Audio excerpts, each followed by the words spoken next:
nasrallahu sudurana wa yassirana umurana wal uqdatan min alsinina yafqahu aqwalana wa hayyikum tahiyatun islamiyatan tahiyatu al-jannah wa khairu tahiyatul alamiyah salam. Bismillahirrahmanirrahim. Assalamualaikum warahmatullahi wabarakatuh. Sebelumnya perkenalkan, nama saya Panglima Lufullah Imamuddin dengan nomor NIM 10422500 dengan kelas akuntansi 4901. Dan di kesempatan yang berbahagia ini saya akan menjelaskan sebuah materi yang berjudul tentang mengelola sistem global. Nah, definisinya itu apa? Bahwa arsitektur sistem informasi internasional adalah sistem dasar yang dibutuhkan organisasi untuk mengkoordinasi perdagangan dan kegiatan lainnya di seluruh dunia. Dan tujuan video ini adalah untuk memahami faktor pendorong bisnis global, strategi pengembangannya, dan tantangan teknis yang perlu dihadapinya.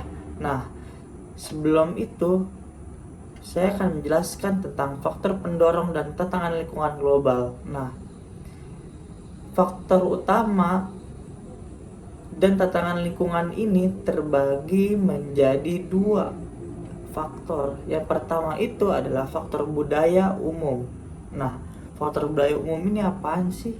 Nah, faktor budaya umum itu adalah munculnya teknologi komunikasi global, norma sosial global, dan basis pengetahuan global yang menciptakan ekspektasinya yang sama di berbagai negara.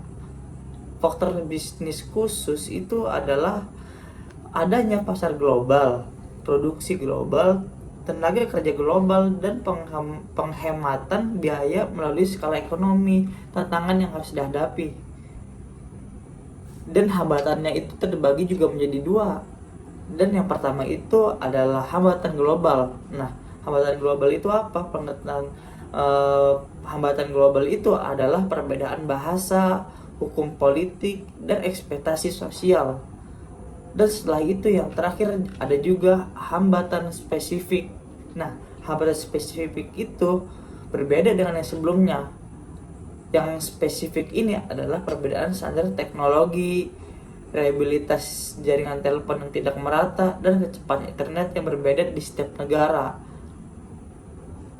Dan selanjutnya yaitu adalah strategi bisnis global dan struktur organisasi. Nah, dia itu memiliki 4 strategi utama dalam mengelola perusahaan internasional. Yang pertama itu apa? Yang pertama itulah domestic exporter, yaitu yang menjelaskan tentang produksi, keuangan, dan manajemen berpusat di negara asal. Dan yang kedua adalah multinasional. Multinasional itu apa? Produksi, pemasaran terbesar di berbagai negara, namun keuangan tetap terpusat. Yang ketiga itu adalah franchisor. Itu adalah menciptakan produk di negara asal tetapi mengandalkan unit asing untuk produksi dan pemasaran dengan koordinasi yang ketat. Dan internasional itu adalah strategi paling kompleks. Nah, itu dimana semua unit itu berpartisipasi sebagai setara dan saling terkoordinasi secara global. Dan selanjutnya saya akan menjelaskan tentang mengorganisir bisnis untuk skala internasional. Nah, untuk sukses perusahaan itu perlu mengikuti 3 prinsip utama. Yang pertama itu adalah menempatkan aktivitas secara efisien. Nah, menempatkan aktivitas secara efisien ini apa contohnya? Yang pertama, fungsi penjualan diletakkan di paling berdampak maksimal dengan biaya minimal. Seperti kita harus milih strateginya itu seperti kayak penempatan lokasinya itu harus sesuai dengan yang orang lalui. Misalkan kayak kita menempatkan tempat makanan di jalan raya, nah itu akan menarik konsumen juga secara tidak langsung. Dan yang selanjutnya adalah unit sistem di tiap level. Nah, unit sistem di tiap level ini apa? Memiliki unit sistem di tingkat nasional atau lokal, regional, dan transnasional. Dan yang terakhir adalah kepemimpinan tunggal. Nah, menetapkan kantor pusat tunggal yang dipimpin oleh Global Chief Information Officer untuk mengawasi pengembangan sistem internasional. Dan selanjutnya yang saya akan jelaskan yaitu isu teknis integrasi dan konektivitas.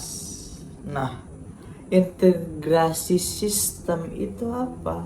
Integrasi sistem itu adalah tantangannya adalah menyatukan berbagai perangkat keras dan aplikasi yang berbeda di tiap negara menjadi satu kesatuan yang terintegrasi. Nah, dari semuanya itu contohnya adalah apa?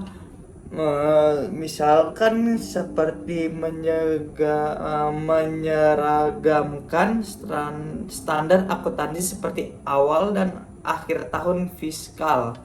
Nah, seperti itu contohnya. Dan setelah itu konektivitas itu apa? Meskipun internet sangat membantu, banyak perusahaan global yang tidak sepenuhnya mempercayai keamanan internet publik untuk data yang sensitif. Dikarenakan apa? Banyaknya pembobolan data dikarenakan sambungannya itu tidak aman dan tidak privasi. Dan selanjutnya adalah tantangan jaringan. Nah, tantangan jaringan ini juga adalah masalah seperti biaya tarif, kualitas layanan yang buruk, dan kendala regulasi dan kapasitas jaringan. Nah, dari semua itu penyampaiannya dan kesimpulannya semoga dapat dipahami dengan sebaik-baiknya mungkin. Dan kembali saya ingin mengingatkan bahwa mengelola sistem global itu bukan hanya soal teknologi, tapi juga soal menyatukan budaya, strategi bisnis, dan infrastruktur yang berbeda-beda. Karena setiap orang itu pasti memiliki cara perpandangan yang itu berbeda-beda. Makanya itu kita perlu adanya namanya komunikasi agar tidak terputus dan tidak ada kesalahpahaman di antara kita semua. Dan tantangan manajemen yang paling krusial meliputi kesepakatan kebutuhan pengguna yang sama, mengubah proses bisnis, dan mendorong penggunaan lokal untuk mendukung sistem global. Dan yang terakhir dari saya, dunia semakin terhubung dan kemampuan mengelola sistem global adalah kunci dari daya saing kita di masa depan. Itu mungkin sekian presentasi dari saya. Saya Panglima Arifullah Imamuddin mengucapkan terima kasih. Semoga apa penyampaian saya tersebut dapat diamalkan dengan sebaik-baiknya mungkin.